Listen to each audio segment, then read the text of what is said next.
আমরা দেখে থাকি ইদানিং কুকুর বিড়াল পোষার একটা প্রবণতা বাড়ছে, বিশেষ করে বিড়াল পোষার প্রবণতাটা দিন দিন বাড়ছে।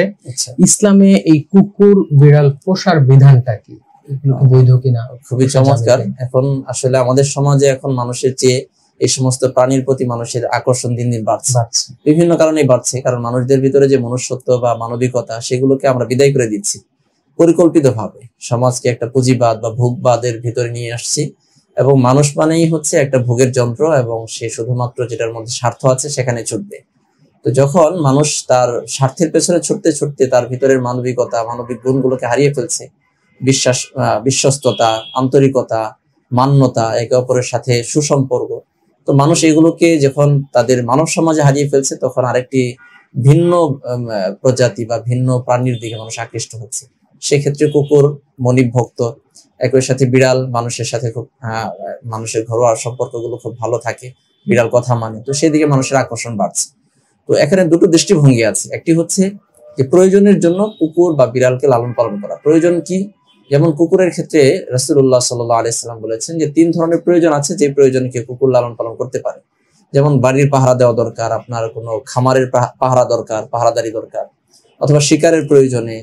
তো এই ধরনের ক্ষেত খামারি পাহারা দেওয়ার জন্য, পশু পাখি ইত্যাদি থেকে বাঁচানোর জন্য, তো এই ধরনের কোনো বাস্তবিক প্রয়োজনে কুকুর পোষার বৈধতা আছে।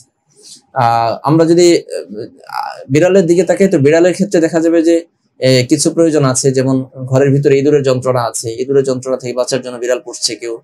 তো এই ধরনের কিছু প্রয়োজন আছে যে প্রয়োজনগুলোকে সামনে রেখে এগুলোকে লালন পালন করা যেতে পারে, এটা ইসলামী অনুমোদন আছে। তবে শখ হিসাবে মানুষ তার শখের বসে এগুলোকে লালন পালন করা, এগুলোকে একই বিছানায় নিয়ে শোয়া, কুলে কুলে নিয়ে ঘুরে বেড়ানো, বা এগুলোর সাথে একটা প্রেমের সম্পর্ক তৈরি করা। আমরা বিভিন্ন সময় নিউজ শুনি কি আজব মানুষের মধ্যে বিভিন্ন প্রকৃতি, যে মানুষ কুকুরের সাথে তার ভালোবাসার সম্পর্ক করছে, নাউযুবিল্লাহি মিন যালিক, এবং বিয়েও করছে। পশ্চিমা সমাজে এগুলো দেখতে পাচ্ছি। তো সেই একটা নোংরা কালচারকে অনুসরণ করে আজকে বাংলাদেশ সহ মুসলিম সমাজের মধ্যে কালচারটা ঢুকছে। তো এটা অবশ্যই নোংরা এবং একটি মানে বর্জনীয় একটা কালচার, এটাকে বর্জন করা উচিত। শখের বসে এই সমস্ত প্রাণীকে লালন পালন করা এটার ইসলামের সুযোগ নেই। হ্যাঁ, বিড়ালের ক্ষেত্রে কিছুটা এমন আছে যে কেউ যদি শখের বসে বিড়াল লালন পালন করতে চায়, তাহলে সেটাকে স্বাধীনভাবে চলাফেরা করার সুযোগ দিতে হবে, স্বাধীনভাবে অন্য জায়গায় খাবার দাবার ইত্যাদি ব্যাপারে খেয়াল রাখতে হবে। যেমন আমরা জানি যে আবু হুরায়রা রাদিয়াল্লাহু আনহু সম্পর্কে একটা প্রসিদ্ধ ঘটনা আছে যে তিনি একবার রাসূলুল্লাহ সাল্লাল্লাহু আলাইহি ওয়াসাল্লামের কাছে এসেছেন। তো তার হাতের যে আস্তিন ছিল, আস্তিনটা বড় ছিল, এর ভিতরে তিনি একটা বিড়াল ছানাকে সাথে এনেছেন। তো এর মধ্যেই এটা দেখা গিয়েছে রাসূল সাল্লাল্লাহু আলাইহি ওয়াসাল্লাম তখন তাকে বলেছেন বিড়ালওয়ালা আবু হুরায়রা। তো ঘটনাটার ব্যাপারে অনেক মতামত আছে। বাকি বিড়াল পালার ব্যাপার আরো হাদিস আছে। যেমন আবু কাতাদা রাদিয়াল্লাহু আনহু একজন বিখ্যাত সাহাবী, তিনি একবার ওযু করতেছিলেন। তো ওযু করা অবস্থায় যে লোটাতে পানি নিয়ে ওযু করছিলেন, তো সেই দিকে একটা বিড়াল আসলো, এসে সেই লোটার মধ্যে মুখ দিয়ে পানি পান করছে।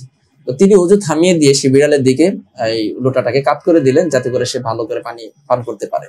এছাড়াও হাদিসের মধ্যে বলা হয়েছে ইন্নাহা মিনাত তাওয়াফিনা আলাইকুমুত তাওয়াফাত, তো এই সমস্ত প্রাণীগুলো অর্থাৎ যে বিড়াল, এগুলো ঘরের মধ্যে আসা যাওয়া করে। তো ঘরের মধ্যে আসা যাওয়া করে, ঘরের মধ্যে এগুলো থাকতে পারে, এগুলোকে খাবার দাবার দিয়ে পোষা, এটার মধ্যে সুযোগ আছে। বাকি কুকুরকে শখের বসে লালন পালন করার কোনো বৈধতা নাই। আমরা আশা করি বিষয়টি বুঝতে পেরেছি। অনেক অনেক শুকরিয়া। আশা করি প্রিয় দর্শক আপনি আপনার প্রশ্নের উত্তরটি পেয়েছেন।